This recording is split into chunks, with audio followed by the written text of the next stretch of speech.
Monday morning, sports fans. How are we doing today?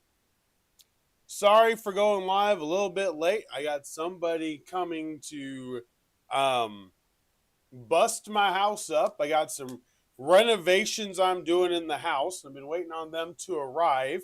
I didn't want to go live and have them show up and then have to take a 3-second, break to go let them in and tell them what's going on. And but you know what? Screw it, because I've been waiting all night to talk about what happened in the weekend. So odds are my dog's probably going to go off the minute that they arrive. So when they do, I'll just take a 2.5-minute break and be right back, and we'll continue on with the podcast. But wow, what a wild weekend. What a wild weekend. Absolute dominance from some teams on Saturday. My picks, I went 2-1. I got the Irish, had the Sooners, had Iowa. Well, we'll talk about that because that was a huge win for Lincoln Riley and USC to be able to come back and beat Iowa. That was absolutely huge. We got college football coaching news. And that was week 12 of the college football season. We only got 2 more weeks left, in a sense, before everything is set, basically. We'll have our championship games set. We'll have some of the coaching positions will be made either open or will be closed, as I know Virginia Tech is currently talking and in deep talks with James Franklin about taking over Virginia Tech. And I believe it's a great fit for James Franklin. You guys know that. And I think it's an absolute home run hire if Virginia Tech does it. Lane Kiffin didn't lie, but he's got to do things correctly. So, after the Ole Miss beating up on Florida, but not really because Florida had them on the ropes, he goes, I love Ole Miss. He got to say that. He has to. The rumors are starting to circle. Loxley, the head coach of the Maryland Terps, the athletic director said, we're keeping him and we're going to up our funding for the NIL. There you go. There you go. Hey, other universities, try doing that first. Give your coach a bump in money available to be used to bring players in. Give them a bump in the ability to get some players, to go get a 4-star or 2 4-star athletes, for that matter, to make a difference on the team. Let them do it. Support them. Unfortunately, we are now in the day and age where supporting your coach means financially outside of their paycheck. And I am very happy to hear the Maryland athletic director say that. That gives me hope for some of these institutions that are not going to just fire the coach without making sure they have all the resources to be able to get a W. On Saturday, a wild day ensued. We had Indiana start out slow again against Wisconsin. Injuries are still there. They kept the players out, which I was in favor of. I said they should do that. They did. They still got the victory. Ohio State smashed UCLA. Texas A&M almost had a flub up. We almost had 3 and 4 lose on Saturday. And I hope this is not a game that will get Shane Beamer fired. South Carolina had Texas A&M down 30-3. And then Texas A&M decided to play football and scored the last 28 points and won 31-30. It is a game that a lot of coaches have been fired over, but it was on the road, not at home. And I will tell you this, South Carolina is not an easy play. Shane Beamer has them close. Shane Beamer, I don't think, has the recruits. What you're seeing in some of these conferences and some of these schools that were able to be good because they had the prestige of just the conference, are now no longer able to go off of just the conference prestige. You got to have money. You got to have backing. South Carolina is decent for business, but not great. And you can tell that the NIL has gone more in the direction of Vanderbilt than it has South Carolina. And at this point in time, I would say South Carolina is going to be a harder place to coach right now. Going 6-6 or 7-5 is probably a decent success at South Carolina unless the money ends up becoming more. Georgia throttled Texas. I don't believe a 3-loss team should get into the college football playoff unless their strength of schedule has wins on it. And big wins. Texas Tech destroyed Central Florida. Ole Miss squeaks by Florida Gators. Notre Dame smashed Pittsburgh in a game that I thought was going to be a lot closer. But the Pittsburgh defense could not stop Jeremiah Love. Jeremiah Love is like Ashton Jeanty of last year. Whoever drafts him is going to be an immediate starter in the NFL. I'm super pumped because I own the top pick in a lot of these drafts, my fantasy drafts, and I'm going after Jeremiah Love. I'll tell you that right now. Miami smashed North Carolina State. BYU throttled TCU. Utah took out Baylor. Georgia Tech squeaks by Boston College. We need to talk about Boston College for just a half a second here. Boston College has been a tough out all year long. Georgia Tech beats Boston College. USC takes out Iowa 26-21. I was right about my Northwestern pick. Northwestern had Michigan on the ropes at Wrigley Field. 24-22, Michigan gets the W.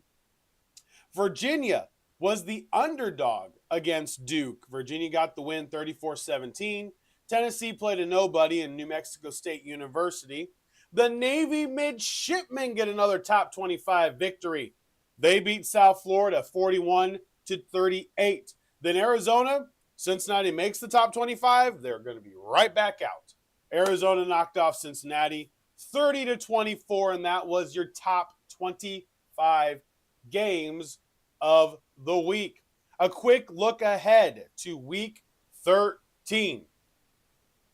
Friday night, Florida State and North Carolina State on ESPN. I am thrilled. ESPN channels are back on YouTube TV. Hallelujah. Thank goodness. Also got a huge deal on Sunday Ticket. Yesterday was amazing. Absolutely loved it. My wife may not have. All right, but anyway, so next week, I don't know if Louisville is still going to be in the top 25. As of right now, they are. I would do this tomorrow, or I guess Wednesday, and we'll probably relook at it on Wednesday. But for right now, Louisville is 20th, and they're at SMU. That's a big game. Louisville is out of the running for the ACC. But there's this is a really, really interesting game. Miami at Virginia Tech. That game, Miami is a 17.5-point favorite right now. That's a trap game. That is a huge trap game for Miami. It's going to be very important for them to be focused during that game because, yeah, I don't, that one's going to be a tough one. That one will be a tough one. You've got USC at Oregon. If USC gets this W, that is huge for them. Oregon, it's equally as huge if they lose this game. They can't afford to lose this game. Syracuse is at Notre Dame. Arkansas is at Texas. After losing late to LSU, Arkansas rolls into Austin. Kentucky is at Vanderbilt. You then have Kansas State at Utah, which most thought at the beginning of the year was going to be a huge game. A lot of people thought that would be a game to decide who was going to be able to go to the Big 12 championship game. That was not to be, unfortunately. Pittsburgh is at Georgia Tech, a huge ACC battle. BYU is at Cincinnati. I know Cincinnati just lost to Arizona. Now they've got BYU coming in. Don't sleep on Cincinnati being able to upset BYU. Tennessee goes to Florida. Big game. Big game in Gainesville for the Volunteers if they want any hope of making the college football playoff. So that was college football. That was college football. Let's look at yesterday's hockey matchups real fast here. Pittsburgh Penguins shut out the Nashville Predators 4-0. Vancouver Canucks beat the Tampa Bay Lightning 6-2. The Minnesota Wild beat the Vegas Knights in, you guessed it, overtime 3-2. Detroit Red Wings beat the New York Rangers 2-1. And the Colorado Avalanche knocked off the New York Islanders 4-1. In NBA action, we had Boston beat the Clippers. Clippers still struggling. 121-118. The Spurs beat the Kings 123-110. The Nets got a big W, 129-106 over the Wizards. Houston beats the Magic in overtime, 117-113. The Warriors knocked out the Pelicans 124-106. Another overtime game. Dallas beats Portland 138-133. The Hawks, they're rolling, baby. 124-122 over the Suns. And then in a double overtime game, the Utah Jazz beat the Chicago Bulls 150-147. Okay. That brings us to today. That brings us to Sunday's football. By golly George. So, something I noticed yesterday. Number one, the coaches that may get fired are starting to become a little bit clearer. And on Wednesday, we're going to go safe or not safe is the game we're going to play on Wednesday. Safe or not safe. And right now, I believe Raheem Morris is not safe. The Falcons are now 3-7. They just lost at home to the Panthers. They got swept by the Carolina Panthers. The offensive game plan, the commentator even called it out. Bijan Robinson runs for over 100 yards, 2 touchdowns, adds 39 receiving yards through the air. Darnell Mooney still struggling with drops. If you're going to say, okay, let's go get receivers, you failed at getting one at the deadline. A second-round pick would have gotten you Jalen Waddle. FYI, I've been saying for teams to go get Jalen Waddle. The Bills tried to get him, didn't want to give up the third-round pick. The Falcons could have given up a third-round pick for Jalen Waddle. It would have been immensely helpful. But Michael Penix was 13 of 16 yesterday. He had 3 incompletions. He averaged 11 yards a throw. The guy played great. And you lost. You allowed no sacks. It was the fumble on special teams. The defense had a day. The defense sacked Bryce Young 5 times. The defense played amazing. And you still lost. This is how the Cleveland Browns fans feel right now. Myles Garrett, 4 more sacks. Dylan Gabriel gets concussed. They bring in Shadur Sanders. Guess what he did? Nothing. Shocker. Stefanski tried to give him the ability to, and he failed. He missed the throws. He didn't just run. Just run. The Atlanta defense, yes, Bryce threw for 450 yards. They only allowed 67 rushing yards. There were a lot of times where you were wondering what Atlanta's offense was going to do. It was the fumbles on special teams. It just, I don't understand it. Watching that game, Michael Penix was on time, he was accurate, and Darnell Mooney still can't catch. And Kirk Cousins was 6 of 14 in relief when Penix went down with the injury. 6 of 14. Yo, dude, retire. Please. Penix was 13 of 16. You were 6 of 14. Give me a break. So the Falcons lose to the Panthers 30 to 27. The Panthers have a legit shot at getting to 9 wins now. Dave Canales needs to be given a bunch of credit for what he's done there in Carolina. And Raheem Morris is in trouble, and he should be. That is embarrassing. That offense has stars. You need another receiver. That is clear. That is very, very clear. You need another receiver. However, I mean, Drake London, 7 receptions, 119 yards. Come on. Panthers win in overtime 30-27. The game that was over in Spain, the Washington Commanders and the Miami Dolphins. The Commanders get the advantage in the draft board, which is huge for them. Absolutely huge for them. Marcus Mariota throws an interception in overtime. And that's your game. That is your game. I picked up Riley Patterson in fantasy for a reason. He was 3 of 3 on field goals and an extra point. I felt like this game could be that way, and guess what? It was. It absolutely was. Tua was 14 of 20, 171 yards. It wasn't pretty.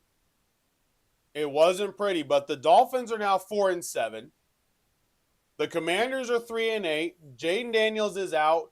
I would leave him shut down for the rest of the year. Don't even attempt to bring him back. I wouldn't attempt to bring McLaurin back. I really wouldn't. I would use this season, reset, and see what you're going to try to do for next year when you get Jaden Daniels back healthy. But the Dolphins win in overtime, 16-13. The Pittsburgh Steelers.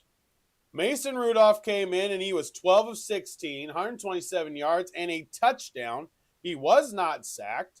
And I tell you what, the Steelers didn't look horrible when he came in. Joe Flacco had an interception. Noah Fant fumbled. Jamar Chase had 3 receptions on 10 targets. But the Steelers got the win they needed because the Ravens are right on their tail. They are right on their tail, and we'll talk about their game next. Steelers get a big victory over the Bengals, 34-12. I do think Zach Taylor could be slightly in trouble. If Joe Burrow says, if I come back from this and we still suck, I will want out, I think Taylor may get fired because Joe Burrow wants him out.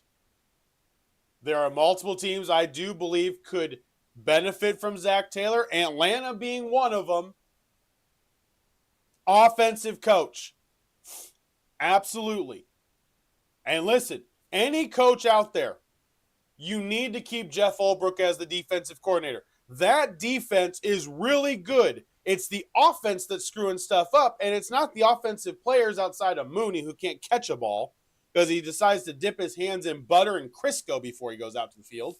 But nonetheless, that is what you need to do. Get a second receiver. Get an offensive coach. Keep Jeff Ulbrich on staff. Whoever takes that job needs to keep Jeff Ulbrich on staff. But the Steelers got a huge victory. They're now 6-4. They get a victory 34-12 over the Cincinnati Bengals. Then, in a game, Dillon Gabriel gets a concussion. Lamar Jackson was sacked 5 times. He was intercepted twice. This was huge. Dillon Gabriel, before he went down, was 7 of 10. You heard me right. 7 of 10 for 68 yards. He was sacked once. He averaged almost 7 yards a play. Shedeur Sanders comes in and he's 4 of 16, 47 yards and an interception, sacked twice. Dillon Gabriel, I believe, would have led the Browns to a victory. They were up 16-10 at half. The Ravens finally get 2 scores in the fourth quarter. Dude, it was awesome. I thought it was going to be the tush push. I fell for it too. So did the Browns. And Mark Andrews ends up running a tight end power around the end all the way to the end zone. And Shedeur had a chance to show that he could be a quarterback. I want to be very clear. Shedeur had a chance to show that he could be a quarterback. Final drive, I understand it's a lot of pressure. You're an NFL quarterback. The defense is playing mostly off, and he wouldn't take the dump down. Go back. Watch the end of that game. He wouldn't dump it down to the running back and let the running back run. They had plenty of time. Kept trying to go deep, and his accuracy deep wasn't great. He made 2 decent throws to Jeudy and to Fannin, and that was it. And the Ravens knew it. It was like the Ravens knew he wouldn't take the checkdowns. It was almost like they knew exactly what he wouldn't do. So the Browns get a huge loss because now they're 2-8. Ravens are 5-5, 1 game behind the Pittsburgh Steelers. That game didn't end up going to overtime. Neither did the Houston Texans. Cam Ward and the Titans played tough. But the Texans were just a little bit tougher. Houston Texans beat the Titans 16-13 without CJ Stroud, getting a big victory, keeping pace in the AFC wild card hunt. The Titans are now 1-9. The false starts ticked off Justin Simmons really bad. This was a great game as far as competitiveness. It wasn't about the skill on the field. But any game that is 10-6 heading into the fourth quarter that ends 16-13 because 2 teams are playing really hard. The Titans want to win. They want their second win. And the Texans want to keep pace. And the Texans did that 16-13 in a huge victory, waiting for Stroud to come back. And they get the victory over the Titans. All right. A game that should not have ended the way it did. Jameis Winston did a Jameis Winston thing at the end of the New York Giant Green Bay Packer game. The Packers were the worst team in this game. They had 128 rushing yards, but it was really weird. Bo Melton, Malik Willis, Chris Brooks, Chris Brooks. 1 rush for 17, 1 rush for 16, and 1 rush for 8. Josh Jacobs averaged 5.7. Emmanuel Wilson averaged 3.6. Tyrone Tracy was running his heart out. He ran 19 times for 88 yards.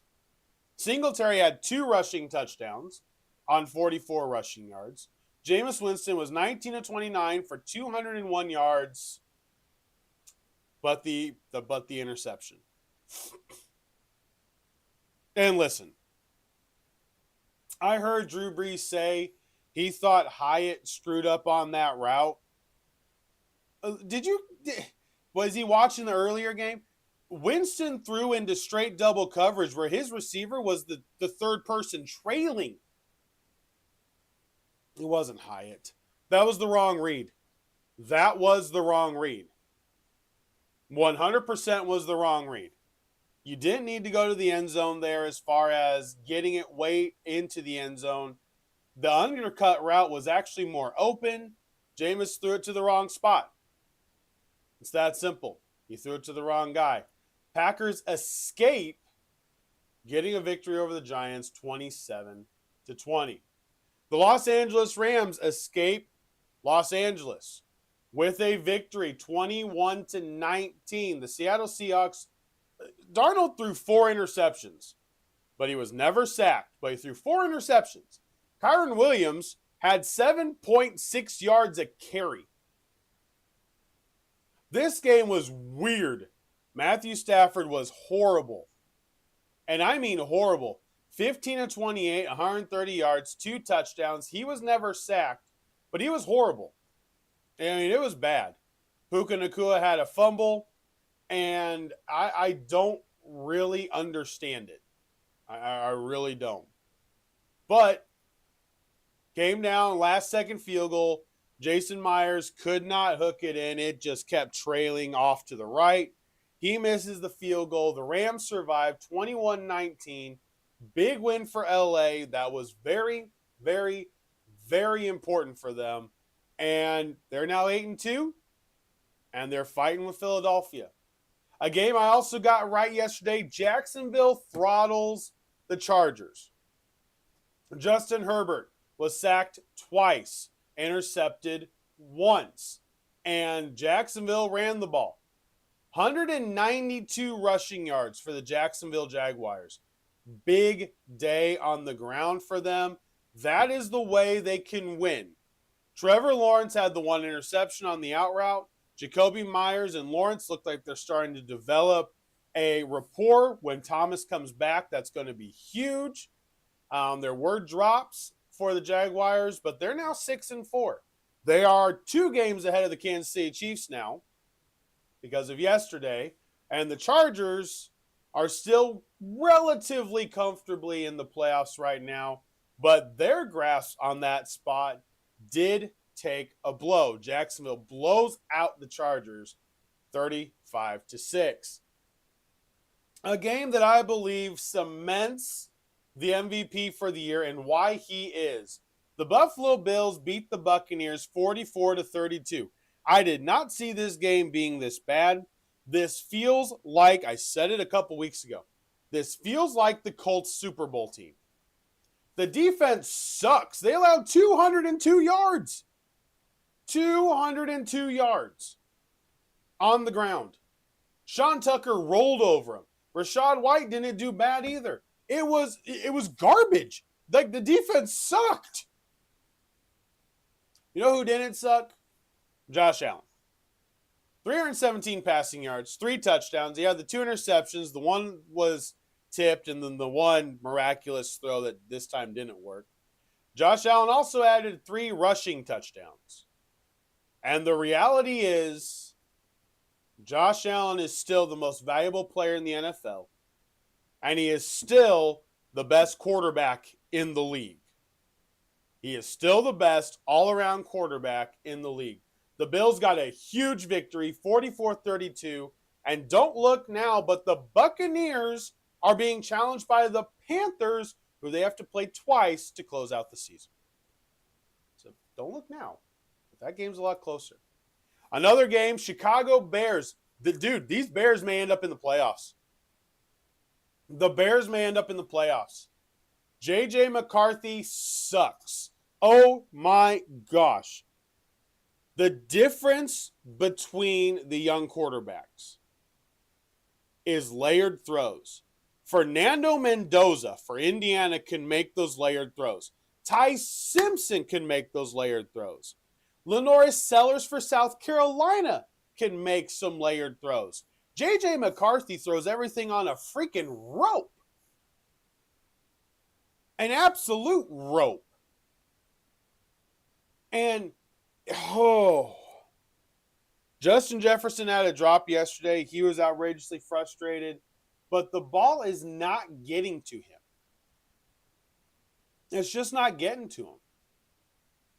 The running game wasn't horrible. They averaged 5.2 yards a carry.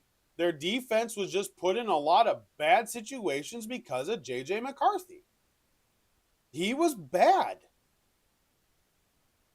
They were both 16-32. McCarthy and Williams, 16-32. Williams has 193 yards passing. McCarthy has 150.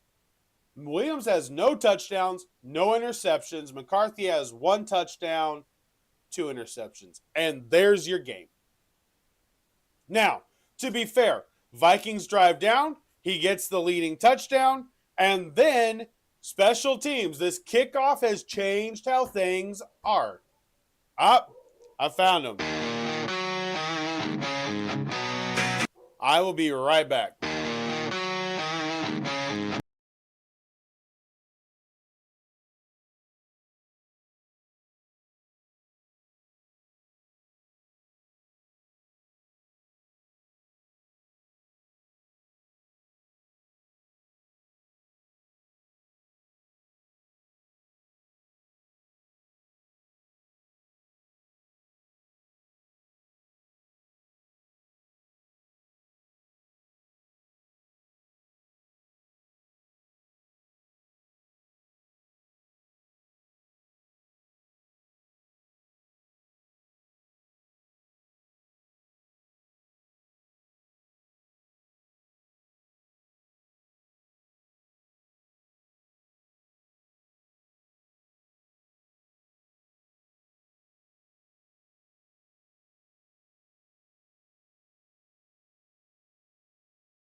All right. All right, all right, all right. So, they did arrive, obviously. Dog was going absolutely ballistic. But anyway, so JJ McCarthy, the Vikings have a huge problem. And I mean huge problem. So, I don't know what Kevin O'Connell's going to do. It's not pretty, it's not nice, and I know everybody's got to be frustrated with how it's going. All right, the next game, San Francisco destroys Arizona. Defense played really well. Brissett threw 2 interceptions, but Brock Purdy looked amazing. The running game was decent, not great. They get a huge victory in Arizona, 41-22. The 49ers are now 7-4. We'll look at the standings here in a second. But the big thing about this game is they didn't fall victim. Jonathan Gannon, I think he may get fired now. We'll see. Cardinals are 3-7 now. We'll go through the draft order probably on Wednesday as well, and then let's get to the big games. Let's get to the 2 big games, or I should say the other 2 big games. But the one that everybody was waiting on. The Denver Broncos knock off the Kansas City Chiefs 22-19. The Denver Broncos are a team that can consistently frustrate Patrick Mahomes.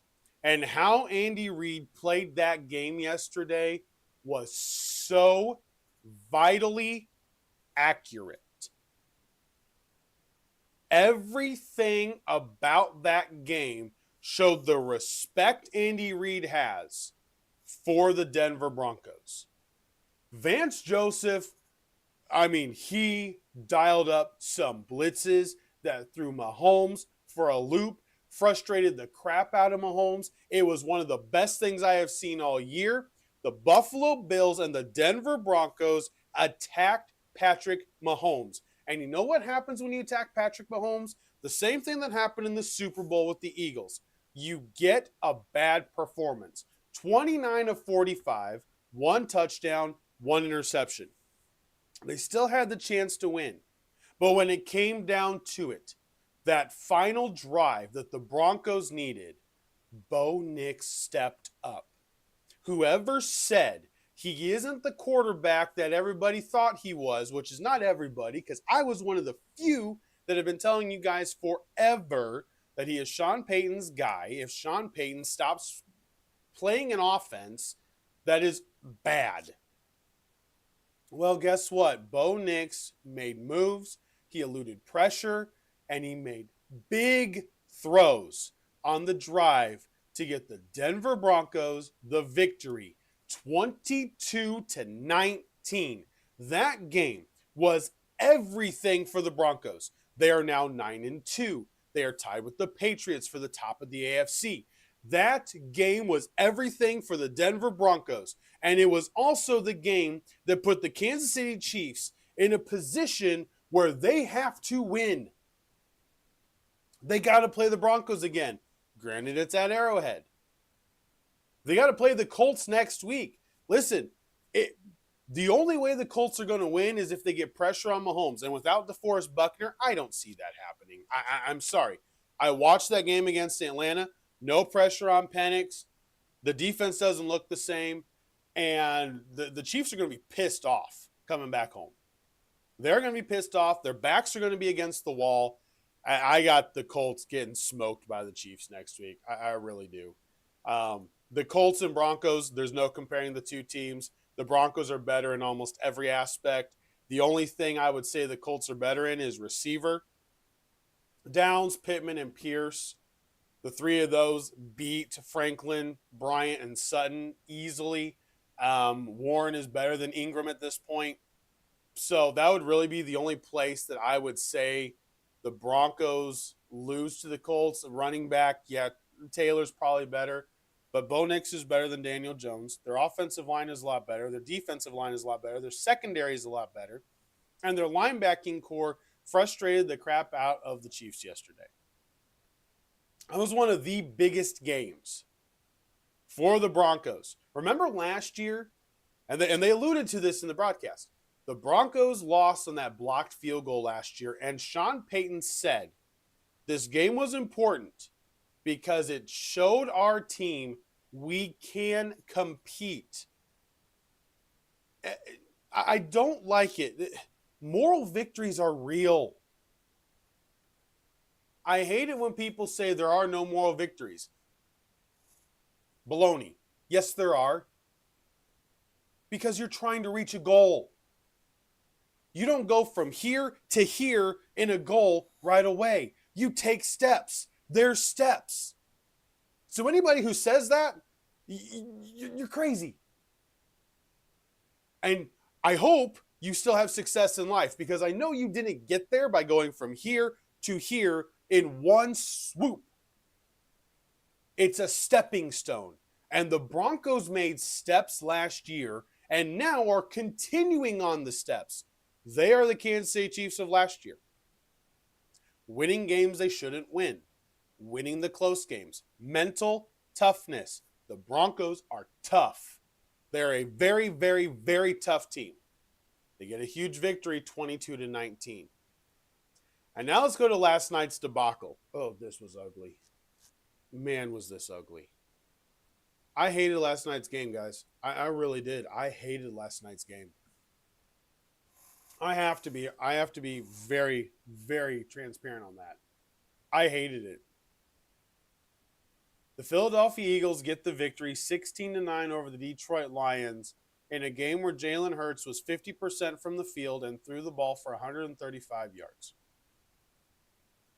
They ran the ball for 148. That is a total offensive output total of 273 yards. Detroit had this game.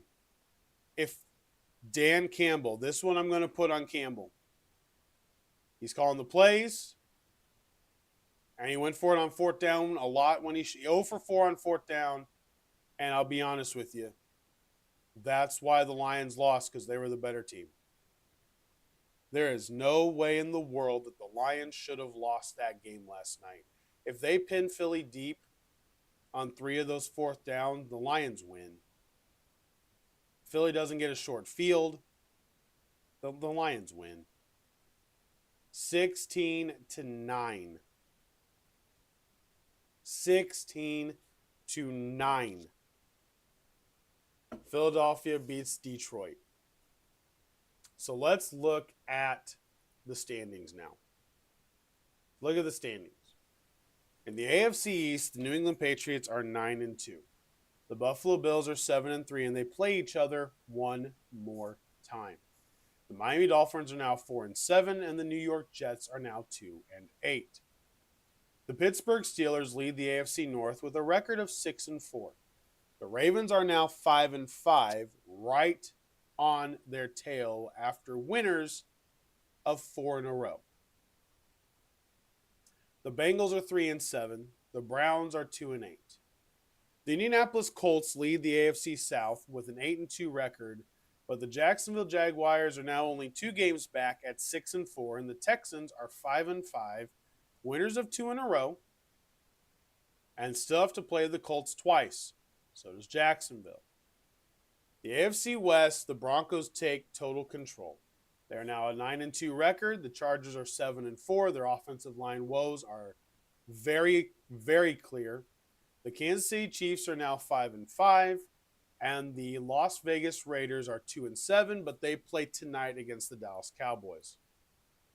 The Philadelphia Eagles are 8-2. The NFC East is theirs. Cowboys are 3-5-1. The Washington Commanders are 3-8, and the Giants are 2-9. Both of those teams being down there is huge because they don't need quarterbacks. They don't need quarterbacks, and this is going to work. Don't look now, but the Chicago Bears are now leading the NFC North. They have a negative point differential, and they're leading the NFC North. The Bears are 7-3. The Packers are 6-3-1. The Lions are now 6-4. And the Vikings are the best fourth place team. They just don't have a quarterback at 4-6. The Tampa Bay Buccaneers are still leading based off of the fact that they have had their bye week and the Panthers have not. The Buccaneers are now 6-4. The Panthers are 6-5. The Falcons are 3-7, and the Saints are now 2-8. I will say this. The Falcons have lost 5 in a row, and that is going to be Raheem Morris's undoing. They have lost 5 in a row, and that will be why Raheem Morris probably gets fired. The Rams are leading the NFC West with an 8-2 record now with that win over Seattle. San Francisco is 7-4, and the Arizona Cardinals are 3-7. The Rams have now won 5 in a row. 5 in a row. When you look at the conference now, when you go by conference in the AFC, the Broncos are 1, Patriots 2, Colts are 3, Steelers are the 4th best division winner. The Bills, the Chargers, and the Jacksonville Jaguars round out 5, 6, and 7. If the season ended today, the Broncos would end up being winners and hosting and get the first round bye. The Patriots would have Jacksonville Jaguars come to town. The Colts would have the Chargers, and the Bills would go to Pittsburgh to go crush Aaron Rodgers, which is injured. We'll see. It's a non-throwing hand injury, but he is injured, and we'll see how that plays out. The teams right on the outside, the Texans, Chiefs, and Baltimore Ravens, are all one game back of the wild card spot as we get to 10 games played for most every team. Philadelphia Eagles hold the number 1 spot because of the head-to-head win over the Rams. The Rams are 8-2. I can't believe I'm saying this, but the Chicago Bears, don't look now, they are 7-3 and sitting at 3rd in the NFC. The Tampa Bay Buccaneers are 6-4. Seahawks 7-3 are 5th. Packers are 6th, and the 49ers are 7th. The Lions and the Panthers are really the only 2 teams outside of a miraculous turnaround by some of these other teams in the NFC. The Lions and Panthers are the only teams that can threaten for the playoffs. So right now, the playoffs would be this. Eagles would get the bye. The 49ers would travel to Los Angeles. The Packers would go to Chicago. And the Seahawks would go to Tampa Bay. I kind of hope that one switches around a little bit. I do hope that because I don't like having the 3rd division game. We had it forever with Pittsburgh and Baltimore. I don't want the 3rd division game that first wild card weekend. I want playoffs. I want playoffs. It's just my preference. It's what I want. But for right now, that is the way everything is set up. All right. We have injury news tomorrow. We're going to kind of look at what the rest of the season holds for all these teams. And it's going to be interesting. The close of the season is going to be really interesting. We have got 7 more weeks. This was week 11. We got 7 more weeks. Thanksgiving is 2 weeks away. It's going to be huge. It's going to be huge. I mean, technically it's this week, and then a week from Thursday is the Thanksgiving games. So it's going to be big. It's going to be very big. And I was looking at those Thanksgiving games. This is changing. This has really changed in what this is going to be. Originally, like that Bears and Eagles game at the beginning of the year, we all thought, whatever. The Bears are 7-3. The Bears are 7-3. If they could somehow go to Philadelphia and beat the Eagles, it would be huge. It would be absolutely huge. The Eagles are at the Cowboys next week. So Thanksgiving week, there are some matchups that are going to shape the end of the year.